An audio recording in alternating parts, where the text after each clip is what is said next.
Hi, my name is Brayden and I'm a librarian by occupation. As you can see, my daily life revolves around books, many of them, and this is my short story. Being a librarian often involves collecting, stacking, and transporting books around.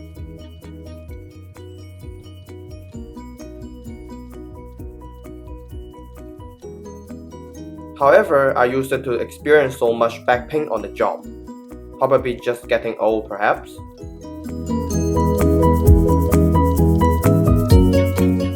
Trying to reach for higher shelves was such a tedious challenge, and as a result, falling down regularly. I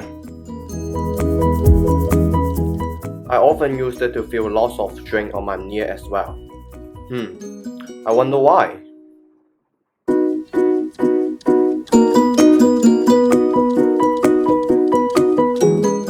Sitting for long hours on the job was such a nightmare. My boss soon noticed my struggles and approached me one day. He told me to visit the nearby occupational therapy office to get some extra help on the job.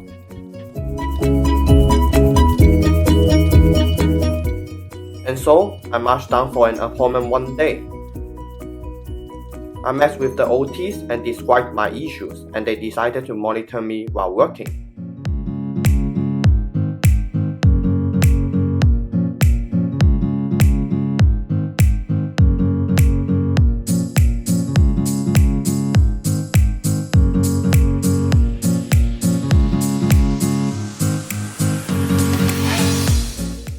In this maneuver, Brayden's trunk and hips are flexed when he was bending down to lift the books. The main muscles involved in this wrong posture are the postvertebral, gluteus maximus, and hamstrings. When he was bending down, the movement is equal to the external force of gravity, resulting in eccentric muscle contraction on the postvertebral, gluteus maximus, and hamstrings. When returning to the standing posture, there is concentric muscle contraction as the movement is not equal to the external force. Brayden kept his feet close when lifting. The base of support is small and the center of gravity moves forward, giving him lesser stability. His back muscles, the erector spinae, which is comprised of spinalis, longissimus, and the iliocostalis, take all the burden, which led to muscle fatigue, causing low back pain.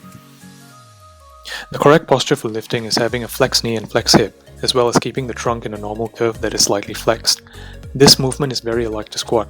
The books should be held close to his body upon returning to a standing position after lifting the books. The movements involved in this right posture are trunk flexion, hip flexion, knee flexion, and dorsiflexion.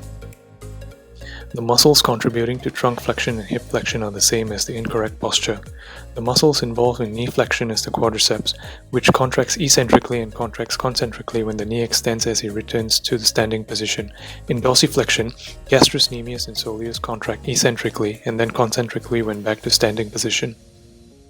The base of support is relatively larger in the correct posture as compared to the incorrect posture. The center of gravity drops in the center of the base, allowing Brayden to have more stability. Here we can see the comparison of the base of support between the two postures. In the correct posture, the muscles on the back, hip, and legs work together to share the weight of the heavy books, reducing the burden on the postvertebral muscles and reduce the chance of low back pain. Furthermore, a larger base of support will prevent potential injuries such as falling or twisting his lumbar area. This is the safest posture for lifting, and we recommend this posture to everyone who needs to lift things, especially for those who already have low back pain.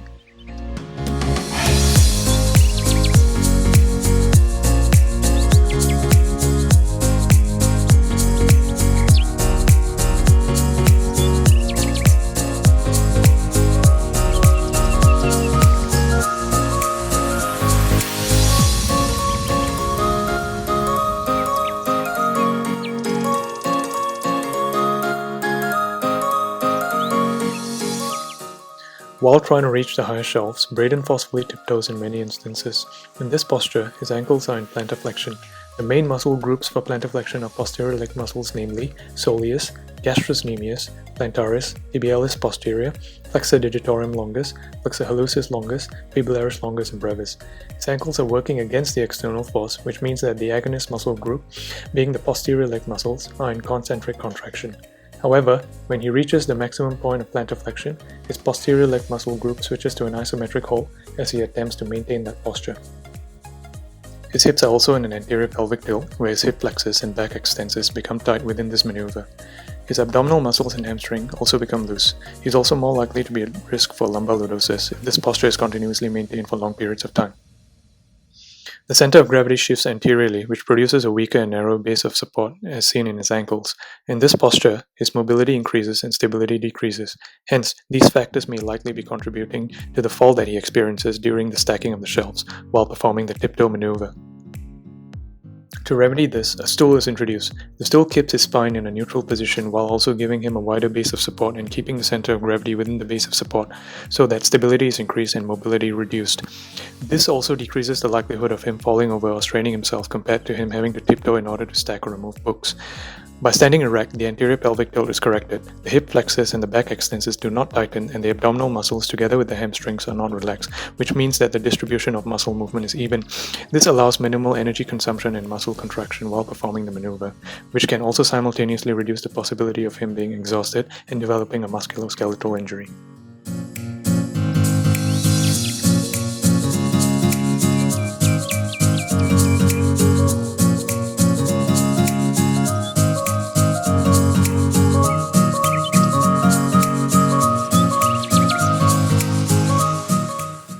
According to Pollard et al. 2011, the extended use of postures involving kneeling were found to have damaging effects on primarily the knee joints.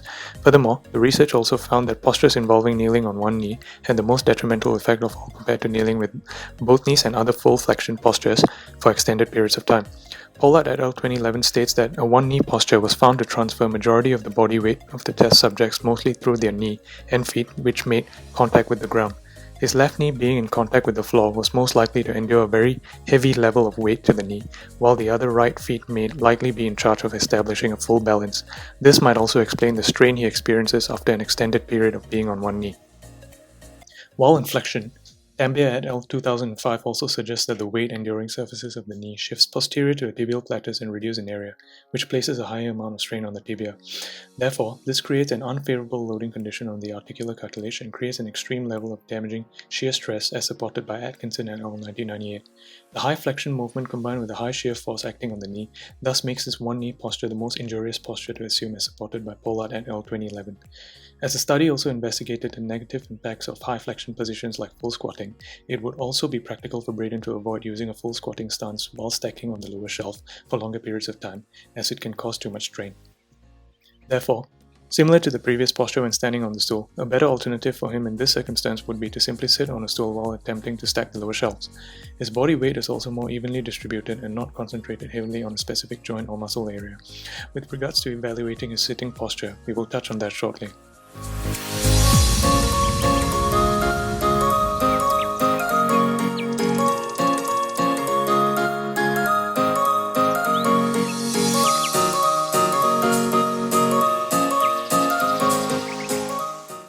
Before the correction of Brayden's sitting posture, he adopted an anterior sitting position. His neck and trunk are flexed, lower limbs are asymmetrical, pelvis moves posteriorly, decreased lumbar lordosis, and his spine was not neutral. There is also an increase in intradiscal pressure on his spine due to an anterior shift of the center of gravity. These figures show the intradiscal pressure of the different neck position and sitting postures. The prolonged flexion of the neck increases the pressure of the disc in the neck region. Muscles on the posterior side of the neck are isometric in Brayden's incorrect sitting posture. This could result in sore neck and dizziness if Brayden sits in the posture for too long. The anterior sitting posture has a higher pressure on the disc of the spine compared to the straight sitting posture. The sacrum has to bear all the body weight in the anterior sitting posture, which may lead to low back pain. Additionally, if Brayden keeps to the incorrect sitting posture, the abdominals and hamstrings will be tightened and the low back extensors and hip flexors will become lax.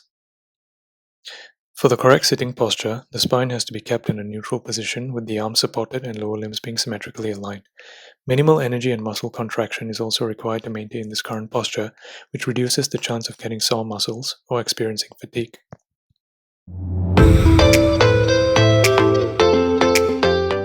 So I decided to thank my boss for his advice. I hardly experienced any pain and strain while performing my job after getting help. Who knew that making these simple changes could make such an enormous difference? I'm so thankful to the OTs who helped me too. My boss stressed on how my performance has gone up. Yeah,